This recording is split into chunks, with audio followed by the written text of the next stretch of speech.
Good morning, everyone. Scott Maybor here with your Medicare Missive from the pond for Tuesday, the 19th of August. Hope you are all doing well. Two things to mention today. One, I did my first Social Security presentation last night to an accounting group. So all CPAs, very good feedback. Wanted to get their opinion because some of the slides that I created from the textbook have tax information, and I'm like, I have no idea if this is correct or not. So any feedback, but really interesting stuff when you run an analysis for Social Security.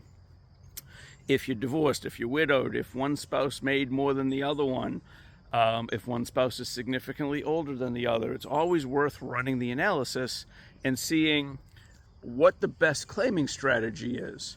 And one of the things you have to do is give me an estimated life expectancy, because that's going to determine, where the break even is.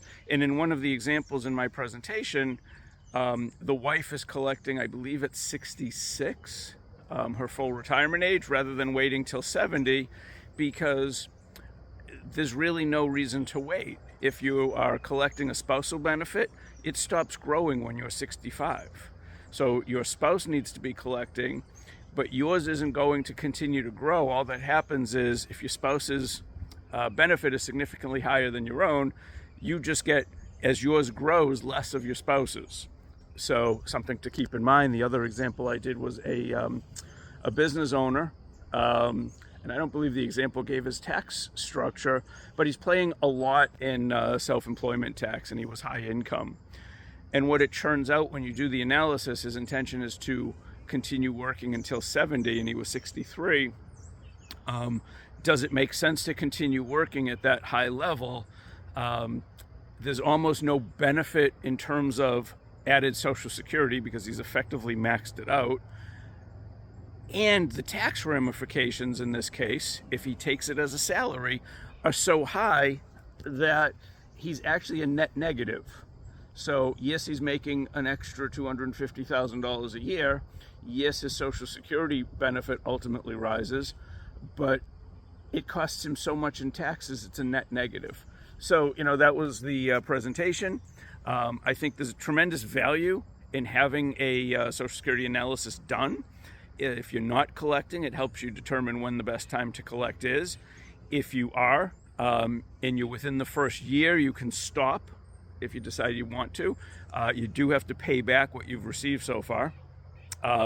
If you're past your full retirement age, so that's if you're at any age, if you're under full retirement.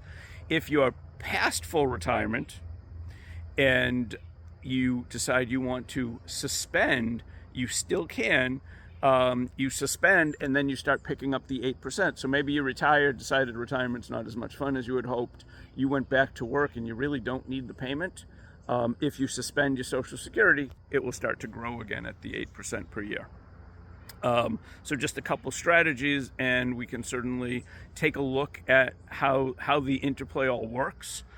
Sat with somebody the other day who didn't realize she could collect on her deceased spouse's benefit, and it may be in her case that she's better off collecting his initially, collecting the widow's benefit, while hers continues to grow. It will be a smallish benefit because I think she was the higher earner, but why not look at it? Why not do the analysis and see if it turns out that she can pick up an extra X dollars per month while hers continues to grow? It's all good. The other thing I wanted to mention, I spoke to a reporter from a publication asking me about changes. What changes are anticipated for the coming year in Medicare? And I really always hesitate to answer those questions because, quite honestly, I've seen a couple first looks from the carriers, but their first looks, I glance at them, but they're not set in stone. There's still changes happening. And until they announce this is the official plan for 2026, to be on record as saying this, and this is going to happen, I'm always hesitant. But a couple things I think are happening. I think drug prices are going to be higher next year. Drug plan premiums are going to be higher next year. I think co-pays are going to be higher next year. I think you're going to see elimination of a lot of the PPO model on the Advantage Plan side. I think you're going to see carriers pulling out of either entire states or entire counties that are not profitable for them. So I think you're seeing a shrinking of the market and a raising of prices.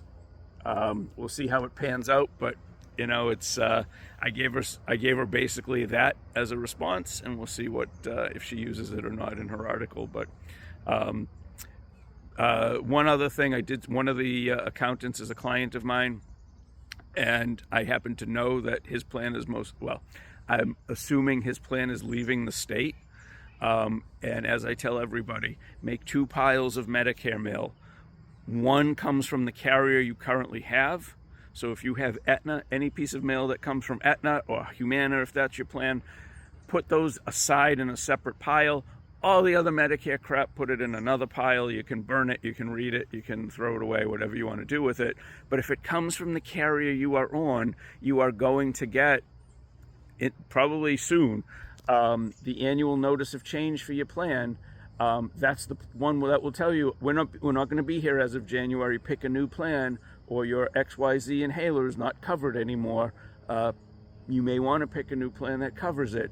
So pay attention. If you're on whatever card you have in your wallet, if you get mail from those carriers, put it aside. Some of it's still going to be junk and advertising and nonsense, but some of it is going to be relevant and important for your current coverage and moving forward, how that coverage is changing next year. Let me know how I can help. Have a great day, everyone. Be well, stay safe, and feel free to reach out.